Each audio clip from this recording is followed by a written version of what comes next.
Yeah. You have 7 out of 8? Oh, really? I was trying to get everybody that was at least 5 out of 8.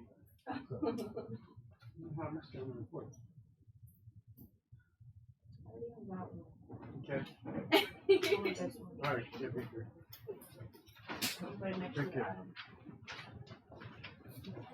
all right. So get started on this one. So here's the topics, but again, a lot of the earlier ones, those are just sort of building you up to this idea of limiting reactants. And then once we have a limiting reactant, then we can start talking about theoretical and percent or actual yield. So it's pretty rare that an experiment will go 100%. Okay. The ones we're going to talk about today, we're going to go all the way to 100%. But then once we understand how to calculate the limiting reactants, then we can talk about reactions that don't go all the way to 100%. So we'll cover those on Monday, but get started on it. Okay.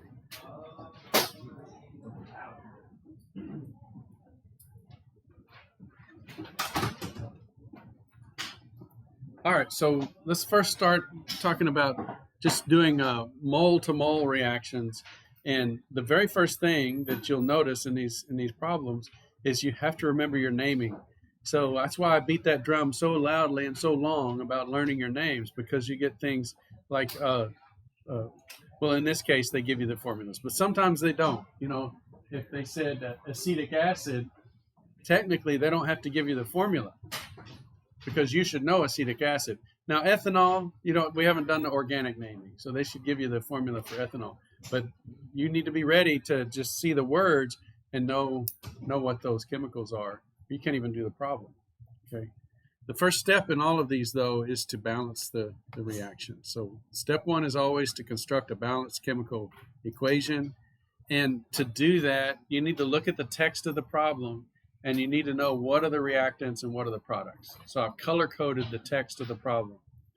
Because if I'm looking at this, it says the ethanol dissolved in it is talking about wine goes bad soon after opening because the ethanol that's dissolved in the wine reacts with oxygen gas. Okay, so that word reacts. So ethanol reacts with oxygen. Can you see that that's telling you that's on the left side of the equation? Those are the reactants. They're reacting with each other. And then it says to form. Sometimes it says to produce, or it says this thing produces. So you're looking for that thing that clues you into the products, what goes on the right-hand side of the arrow. So the text that's color-coded is translated into this equation where you have the reactants and the products. Now we need to balance this one, and we got lucky on this one. It was actually balanced, okay? So we just look at the carbons. We got a couple of carbons on both sides. We can look at the hydrogens. So there's looks like 6 on the left, and we've got acetic acid over here has 4, and there's 2 for the water, so the hydrogens are balanced. And then over here on this side we have 2 oxygens here and 1 in the water, so that's 3. And then over here we have 1 on the ethanol and 2 in the oxygen, so it's 3. So we got lucky that everything's balanced. So now we're looking at this reaction and we're seeing where do we want to go and where are we starting from. So calculate the moles of oxygen. So well, before we do that, let's talk about this concept. Once we have a balanced chemical equation, this is like almost like a mathematical statement. Everything in that equation can be used to write a conversion factor. Okay, I've written 3 or 4 in your notes, but I've left a few of them blank. So we could say that it takes 1 mole of ethanol to react with 1 mole of oxygen. Or you could flip that upside down. You could say 1 mole of oxygen reacts with 1 mole of ethanol. We could say that for every mole of ethanol, a mole of water is produced. Everybody see that in the reaction? We would have, if this had a 2 or 3 in front of the water, we would include that in this conversion factor. We could even say that 1 mole of ethanol turns into 1 mole of acetic acid. So every one of these could be turned into a conversion factor. And then here's some of the ones that are not included in your notes there. We could compare acetic acid to oxygen. So 1 mole of oxygen produces 1 mole of acetic acid. We could say that acetic acid is related to water. Any combination in that reaction, you could write one of these factors for. Okay, here's the last one. We could have this one over here. We can just write it upside down. So either way, it will go. Which again, the top and the bottom are equal, so you can write them upside down. It's no problem. Okay. And so what we need to do is we need to go from moles of acetic acid to moles of oxygen. Okay, so we're going to use this one right here. So this is going to be the one that we're going to use to answer this question, because we've got moles. Up here we have moles of acetic acid, and we want moles of oxygen. So we balance the equation. So this is where we are in moles of acetic acid, and we want to get to moles of oxygen. So we can write this equation out. 1 mole of oxygen is consumed and produces 1 mole of acetic acid. So then these things cancel. And this is a very simple equation compared to the others that we're going to do. So this cancels with this. And we have 1.7 times 1, so 1.7 moles of oxygen. Pretty straightforward problem, but you got a lot of steps. Balance the equation. Well, first of all, figure out what's reactants and products. Then put those in the equation and balance it. And then figure out where you're going to and where you're starting from, and then use the conversion factors to get there. Okay, example number 2. Gaseous ammonia. Look at that. There's no equation given. There's no formula given. So what are you going to do? What is ammonia? Almost. Yeah, ammonia is NH3. But you might have been thinking ammonium. Ammonium is the cation, NH4+. So those two are related. If we put a proton on ammonia, we get ammonium ion, and that's NH4+. But that's something that's so common, you'll need to know that. NH3 is ammonia. Reacts with oxygen, O2, to produce, that word produce means these are the products, to produce nitrogen monoxide gas and water vapor. So that vapor on water tells us what state the water is in. So that's important too sometimes. So first step is write the balanced chemical equation. Now this one was kind of a bear to balance. Okay. Go back and look at the balancing equations, lectures to work through that. But yeah, so over here I had a nitrogen. That was pretty straightforward. I have a nitrogen here, no problem.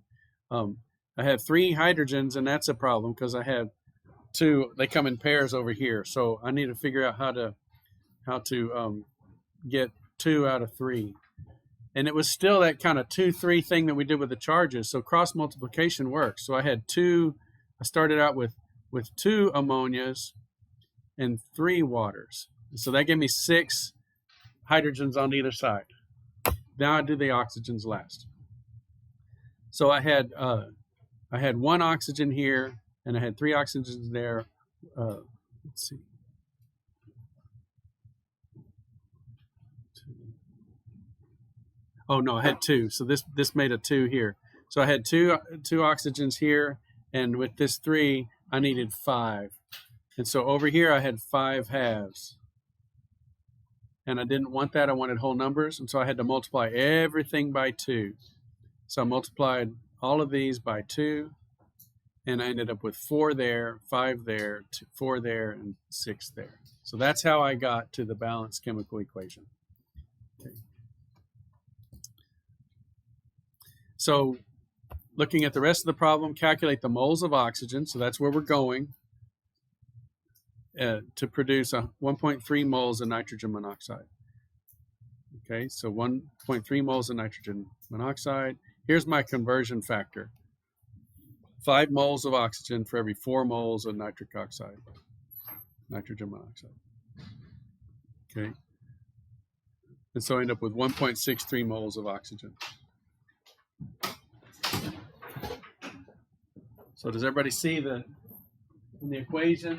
I've got the 5 and the 4. You have to include those numbers. The previous example, everything was 1, but because all the coefficients were 1. But here we've got all these different coefficients. And so it's 5 moles of oxygen for every 4 moles of nitric oxide. I could have asked about ammonia. and it would be 5 to 4 for ammonia. Or if I asked about water, it'd be 5 to 6 for water. So these mole ratios is what we call them. This is an important piece. Can you use any of them as conversion factors? Yes. So that's what that was the point of the last slide, where I had a whole bunch of them across the bottom. You can use any combination, and so but you need that balanced equation, because then you get the 5 and the 4, or the 5 and the 6, whatever that ratio is. It's really important, because that's where it comes from, that equation. Okay. So this is pretty straightforward, pretty simple. Okay, and this is chemistry units, right? So chem units, chem reaction, and chem units. Okay, what do I mean by chem units? We're talking about moles. So the reactions take place mole to mole, or atom to atom. Now, mole is just a big number of atoms. Okay. What we're going to do on both ends of that later today, and then also for the Monday homework, is we're going to add lab units on either side. Like, how much did this nitric oxide weigh? So we might have a mass of nitric oxide. What mass of oxygen does it produce, or does it need? And so we can use then the mole conversions on either end and go from lab units to lab units, because that's what we really do in reality. We weigh something out, we run a reaction, we weigh the products, and we're dealing with masses or volumes or concentrations.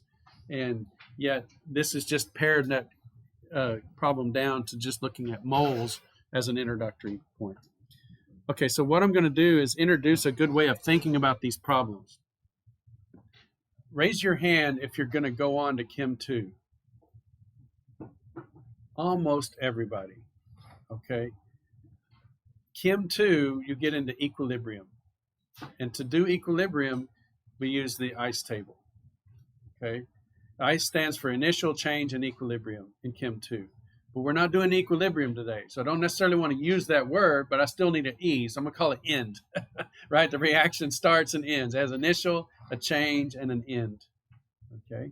And in our stoichiometry, we're going to go to like 100%. We're just going to completely finish the reaction. Okay.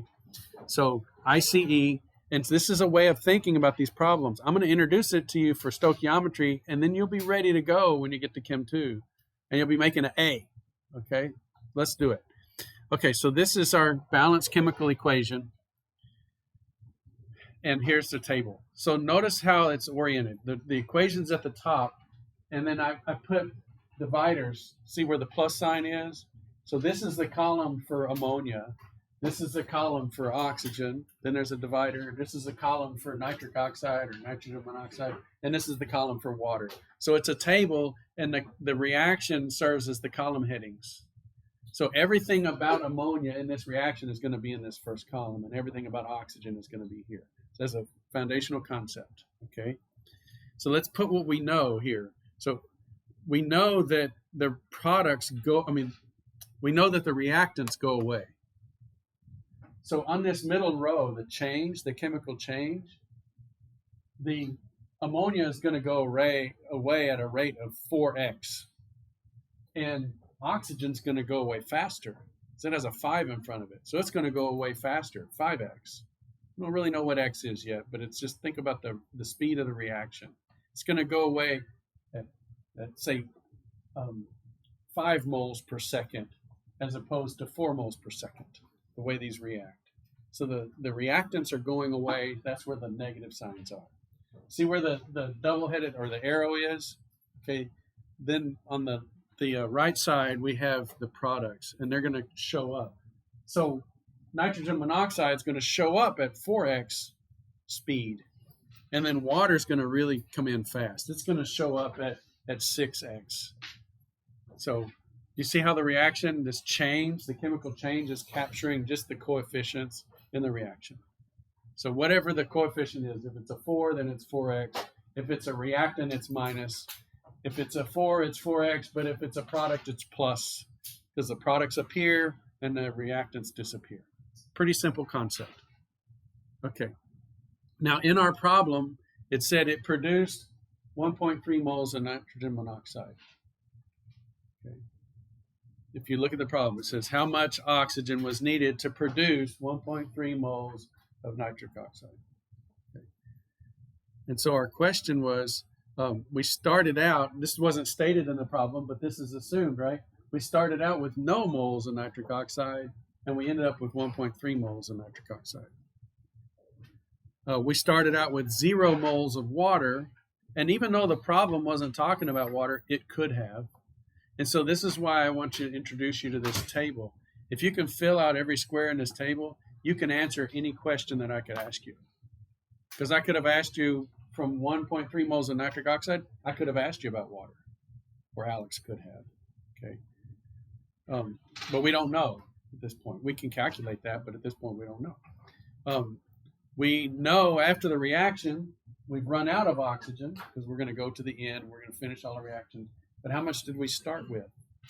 Okay, we don't know. And that's actually what this problem was asking. How many moles of oxygen were needed to produce this much nitric oxide?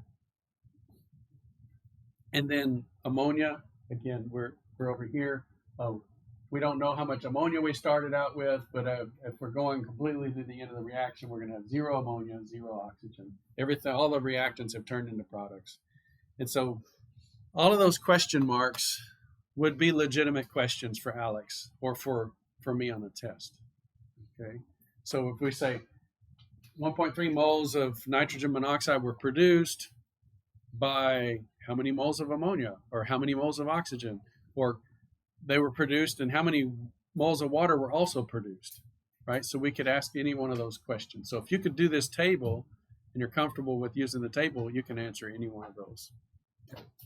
And then you'll also be ready to do the equilibrium calculations in the spring. Okay. So what we have here is let's solve for X. We know that we started with 0 moles of nitrogen monoxide and we got to 1.3. And it appeared at a rate of 4x. So 0 plus 4x equals 1.3. You see that? 0 plus 4x equals 1.3. I want to make sure everybody's following me with this, okay? So once we find x for this table, it's the same x all the way across. That's the beauty of it, okay? So this is pretty easy. X is equal to 1.3 divided by 4, okay? So 0.325. So that's now the x for this whole table. This is way better than Sudoku. Once you find that x, you got it. You can calculate every one of these things. Okay. Yes. And so then what about the oxygen? Okay. It went from some unknown amount minus 5x equals 0. And we know what x is. X is 0.325. And so the moles of oxygen is 5 times 0.325. So that amount minus 5x would be 0. So that's equal to 1.63. Same answer we got previously.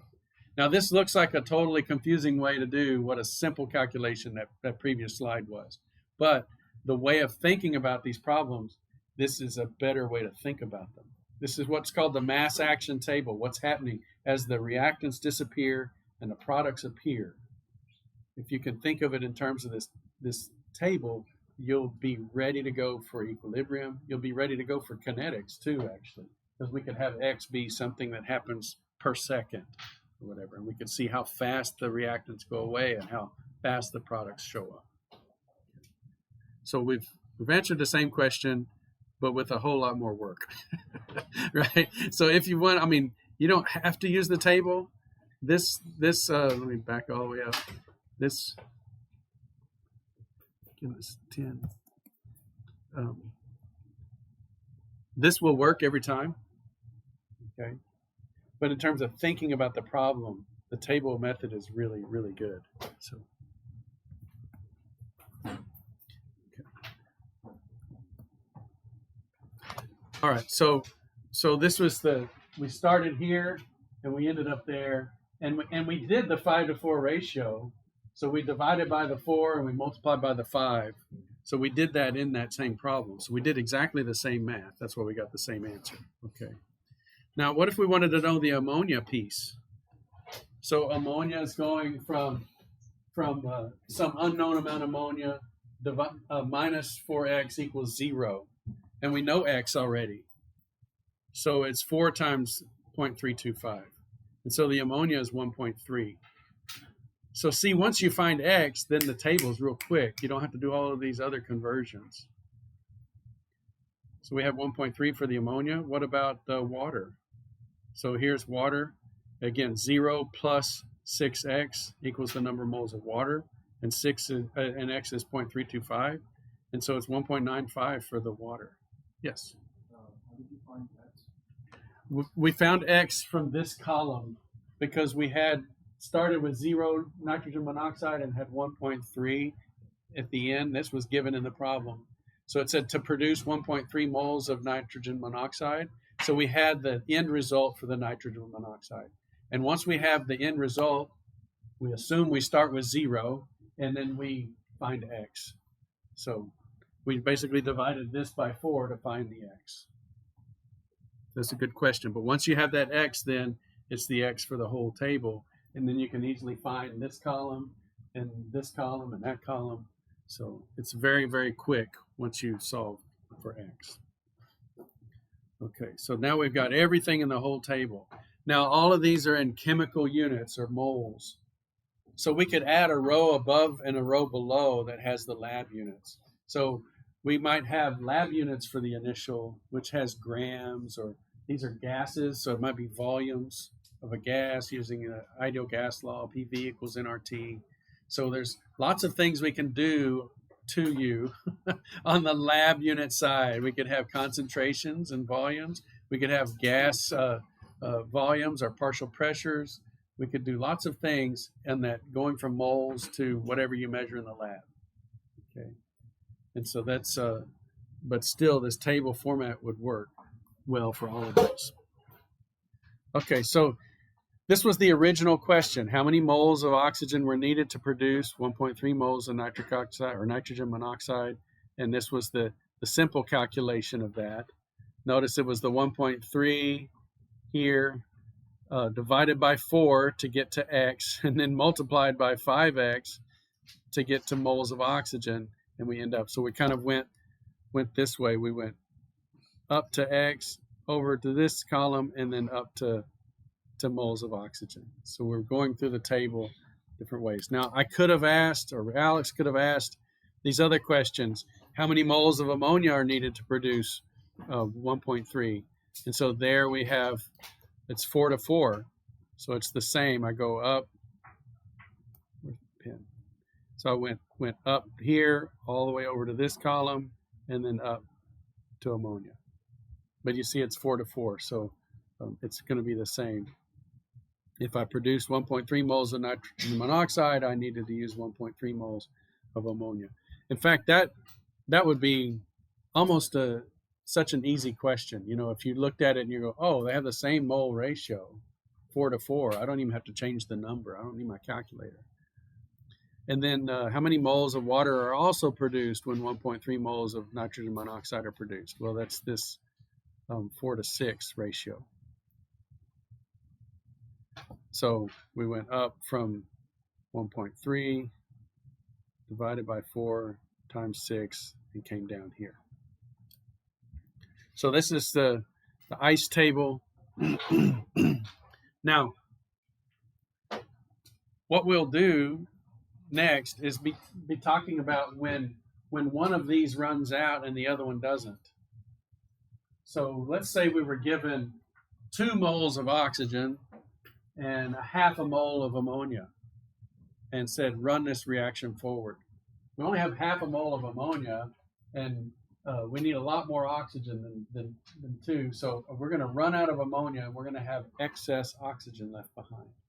And so this is what's called a limiting reactant. So let's look at some of those. Okay. So we can also use those lab units. Let's just do one more example of this. So this is ammonium perchlorate, rocket fuel used in the solid rocket boosters. So look, it reacts, and it doesn't say it reacts with anything else. It just reacts with itself. It decomposes to produce nitrogen, chlorine, oxygen, and water. So write the balanced chemical equation. So it reacts. It's by itself. Ammonium perchlorate. And here are all the products. Okay, color coded.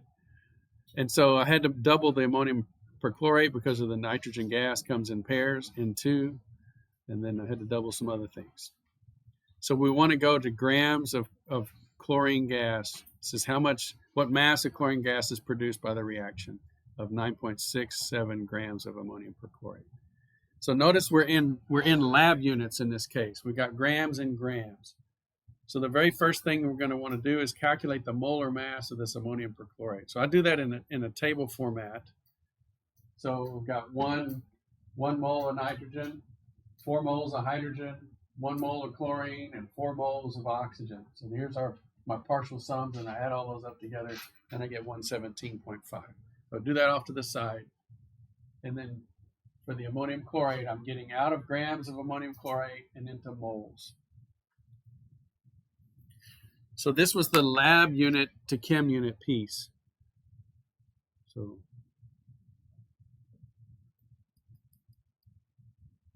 lab units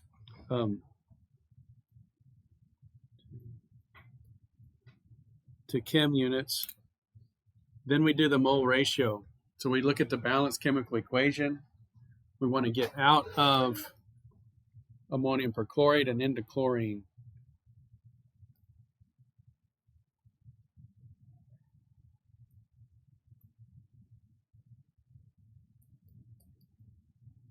Okay, so this cancels with so the grams have canceled, the ammonium perchlorate's canceled, and the mole for ammonium chlorate has canceled. And so now we're into moles of chlorine. We're closer to our goal, but we're not there yet. And so then we've got to go to lab units for chlorine. So we look at chlorine atom, it's 35.5. We double that, get to 71 for the mole mass. So this is now 2 lab units. So this is the conversion out of chemistry units to lab units, and there's our answer. Okay. So the moles cancel, and we end up with grams of chlorine gas. Now, on your calculator, a multiplication and division are what they call commutative. You can do them in any order, okay? So you can type in 9.67, divide by 117.5, divide by 2, times 71. Or you can do 9.67 times 71, divide by 117.5, divide by 2. So you can do these in any order. You don't have to worry about messing that up. And then you get the 2.92. Is there anything I can clarify on this one? We end up with the lab units here. So you don't have to put like two, because you balance it, you don't have to put 2 nitrogens and like 8 hydrogens for ammonium perchlorate. You balance it. Did I mess up the balancing? Could you put a 2 at the front? Yes. And would that make it have 2 nitrogen? No, because it's N2, the subscript. Yeah, so it was the reason I had the N2 with the subscript. I had 2 nitrogen atoms that made me double the ammonium perchlorate. Yeah. So when you do the calculating the total mass of it all, Oh, you don't have to double it. no, you do not. If you did double this number, you would be putting a 2 in front of the moles. But if you left that 2 off the moles, then you would screw up. Yeah. Yeah, so we just only have to calculate for 1 mole of the substance, even though we have 2 here. So that's actually a really good question. We see this up here. We don't have to take into account the 2. We're just looking at the mass of ammonium perchlorate. Yeah, so that's good. So the middle It's chemical reaction. the middle piece where you have to make sure the coefficients are right. Okay. Yeah. So that's why this 2 is right here. Gotcha. Yeah, and 1 mole of chlorine. Mm-hmm. Now we could have asked how much water is produced. And you would have to put. A different reaction. It would have piece. been 4 mole. Yeah, it'd be 4 H2O for every 2 of this. Yeah. Now, if it ends up like oxygen, 2 oxygens and 2 of these, you can cancel those 2's. You do not have to, in your calculator, say times 2, divide by 2. right? So just like we can cancel the letter gram, if a gram is over a gram, we can cancel that. If there's a 2 on top and a 2 on bottom, we can cancel that. This is really helpful when you're doing conversions to milliliters and liters and so on. If you have 1,000 on top and 1,000 on bottom, mark them out. It's math. It's straight up just, if you have A on top and A on bottom, cancel. Okay. Okay, let's, now we get into the limiting reactant concept. It's when we run out of stuff, okay? So this is we start with a visual example in Alex. There's a key here, nitrogen atoms, carbon atoms, etc. So here's our reaction. So we got H2 molecules reacting with N2 molecules. And I mean, it's really simple. It's asking what reactant is the most initial moles. So you're just looking at the picture and you're like, okay, I've got more hydrogen, right? And so I'm just going to count them up. The problem doesn't ask you to count them, but I'm going to count them. 1, 2, 3, 4, 5, 6, 7, 8, 9, 10. So there's 10 moles of hydrogen represented in this picture. It's really molecules, but we can multiply everything by Avogadro's number and we would end up with moles, okay? And of which reactant is there the least initial moles? So N2. And there's 3 moles of N2, okay? Now that doesn't necessarily mean that N2 would be the limiting reactant because we need 3 times more hydrogen than we need N2, okay? But this is say which is the limiting reactant, all right? It happens to be N2, okay? But I want to explain why. So this nitrogen needs 3 moles of hydrogen to react. So I'm going to just draw a circle around those 3. So that's what we would call a stoichiometric amount. It's perfect. 1 nitrogen molecule for 3 hydrogen molecules. Let's pick these 3 for this guy. All right, so that nitrogen has its 3, and this nitrogen has its 3. And I've got excess hydrogen. Everybody see that in the picture? I've got 1 excess hydrogen. So that means I'm going to run out of nitrogen, and the hydrogen at the end of the reaction is not going to be 0 down at the bottom. It's going to have excess hydrogen. That ice table that I did before, both the ammonia and the oxygen went to 0. In this case, the hydrogen and the nitrogen, one of those would go to 0, the other would not be 0.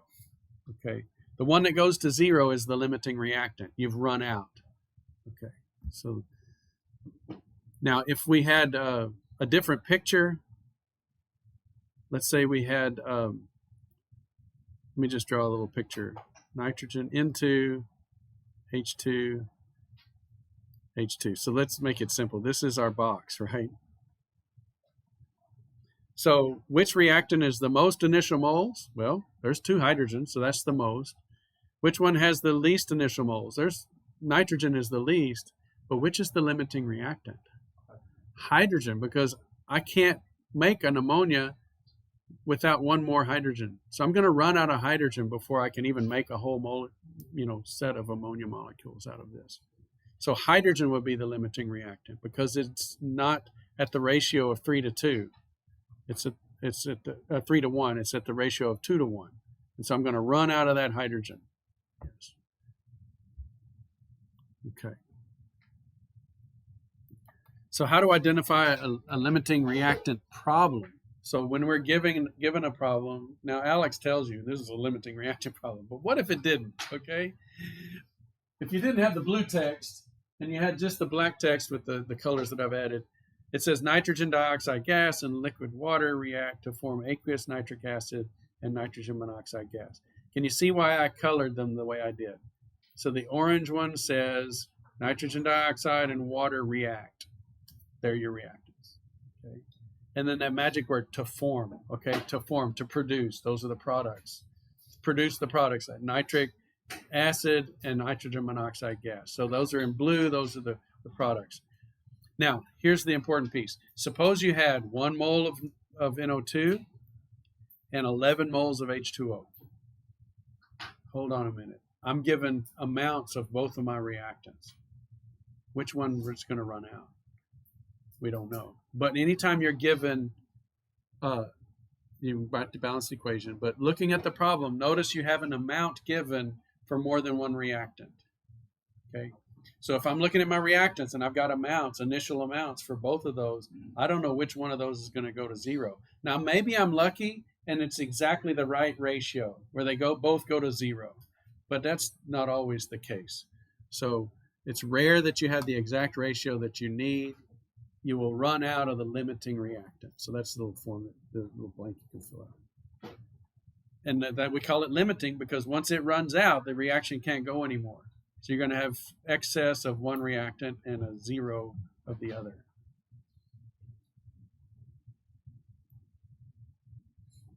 So let's think about this in terms of our ice table. So we have 1 mole of the nitrogen dioxide. We have 11 moles of water. And look at the ratios that they want. So in this chemical reaction, the nitrogen dioxide will disappear at 3x rate, and water will disappear at 1x rate. So not only do we have less nitrogen dioxide, it's the one we need the most of. So it's really a limiting reactant. We're going to run out of that right away. So which reactant will run out first? I just said it, the nitrogen dioxide. So it's going to go down to 0 moles, and we can calculate X by this. So 1 divided by 3, our X would be 0.33. Now that's going to be X for the water as well. Now this problem is, oh yeah, it does say. Well, yeah, so this is asking how much nitrogen dioxide will be left. The answer for Alex is 0.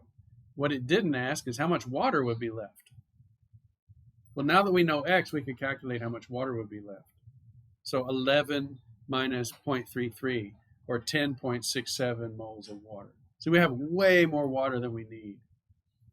So we used up all the nitrogen dioxide, and we have 10.67 moles of water left over. So you see why the nitrogen dioxide is the limiting reactant. Once it's gone, we can't use up any more water. Okay. We could also ask how many products will be produced. So this is going to be starting, we'll assume, at 0 moles plus 2x, and this nitrogen monoxide starting at 0 moles plus 1x. Okay, so this is pretty easy. 0 plus 2 times the 0.33, because that's our x value, gives us 0.66 moles of the nitric acid. And then this one, 0 plus 0.33 would give us 0.33 moles. So this reaction didn't go very far because we only had 1 mole of the nitrogen dioxide. We had way more water than we needed. Okay.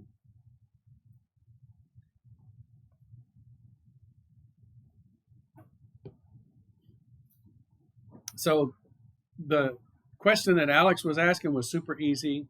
We identify nitrogen dioxide as the limiting reactant, which means at the end of the reaction, it's going to be 0. Okay. But I'm showing you the rest because these other questions are equally valid. We could have asked how much water is left, and this is how you calculate it. How much nitric acid was produced? How much nitrogen monoxide was produced? Okay. So that's open question time.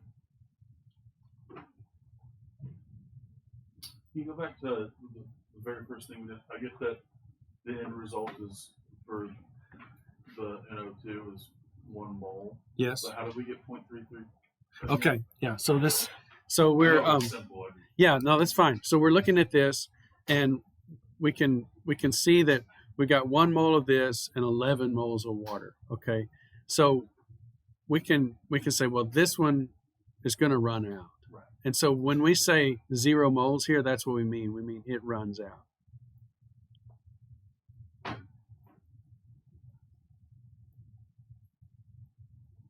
So that's by definition what I mean running out. So it goes to 0 and then everything stops. And so then we use we use this to calculate X. So you could just say 1 minus 3x equals 0. Yeah. And so then we move the 3x to the other side. So we have 1 equals 3x. And then we divide both sides by 3. So that's not skipping any steps. Yeah. So x is 1/3. And so that's what I ended up with showing. Oh, Go back here. There it is. Yeah, so X is 1/3. So, yeah, I knew somebody was going to ask about that. So, because it just kind of jumps to the chase that X is 1/3. Yes. So for each column, you just take the like coefficient Mm-hmm. for like the middle, like the white part, Yes. and The you change use that- row. The yeah, change the row. change. Yeah, so the coefficients are used to determine how X appears or goes away. Yeah. And so the whole thing with X is once you, and that's what makes it kind of like a puzzle, like Sudoku. Like you've got X on the whole table. I need a way to find out what X is. And so you pick a column that you know the most about. So with the limiting reactant, we know we don't have very much of this stuff. So we know it's going to run out. And that allows us to find X. So we find that column that we know the most about. Like, okay, this is the limiting reactant. It's going to go away. Now, what if we use this one to solve for X? That's a good. Thank you for asking that question, even though nobody did. Okay, so this is 11. Let's say we made a mistake and said water was the limiting reactant. So we would say 0 moles here, and we would say 11 minus X equals 0. We could do that in our head, right? If I've got 11 minus something equals 0, the something's got to be 11, right? So then we would say X equals 11. Over here, we did this, and X equals 0.33. Everybody pay attention. Look at me. You choose the smallest X. Right? You could solve for both, and the smallest X will tell you what your limiting reactant is. Because when we get to an X, you could start X at 0.1 and 0.2 and 0.3, but when we get to 0.33, we've run out of this. We can't go all the way to 11. So you could use that as X like creeping up, and you could do this in an Excel file. And there are people that write programs to look at chemical reactivity and so on. You could creep that X value up, and when you get to 0.33, you've run out of nitrogen dioxide. And so the reaction can't go until there's an X of 11. So the smallest X is the one that's going to give you your limiting reactant. And then once you have that, it's X for the whole table. So then you come back up here and you go, nope, not 11. It's 0.33. And so this isn't 0 moles, it's 10.67 moles. And the reaction has stopped there because we're out of nitrogen dioxide. Yeah. And then the reactants will always be negative, Yes. and the other side will always be positive. Yeah. So they're going in the forward direction. So the reactants are always going away, and the products are always growing in and appearing. Yeah. And this is going to really set you up for Chem 2. So I know it seems like a little extra work now, but it will really pay off. Now this what? I think that was easy. This way? Like the table. Yeah, well, it's more understandable than trying to remember, okay, get out of grams into moles, then the mole ratio, then moles back to grams. That's pretty easy too, but you got to kind of figure out where you are and where you're going. And if that's the way you want to do the problems, no problem. I don't care. Do it that way, okay? But I'm trying to show you how to think about the problems. And so our next little sticker exercise that everybody can do is when we get to lab units, chem units, change, chem units, lab units. I'm going to post a PDF of a blank table like this, and I want you to go out into the world, in your world, and find a reaction and do all of the mass and the moles and everything like that. And if you'll post a picture of that, then you get a sticker. So I'll put that assignment on Blackboard probably next week. Yes. Can you possibly, instead of both of the reactants having the initial, could your product, you have a product and one of the reactants having the initial, versus an 11 in water? Yeah. 11. Yeah. Yes. You could start anywhere with knowns, right? Yeah. You could. Yeah. But the only time you have a limiting reactant problem where you have to determine it is when you have two things here.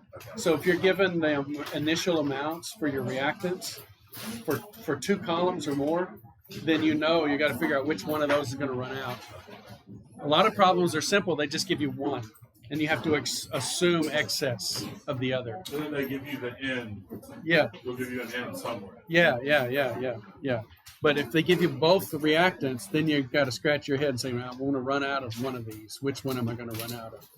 So you got to figure out the smallest The products are always 0 at the top. Reactants are always 0 at the bottom. at this point. Yeah. Let's stick with it. That's right. Yeah, actually. Never say never or always, right?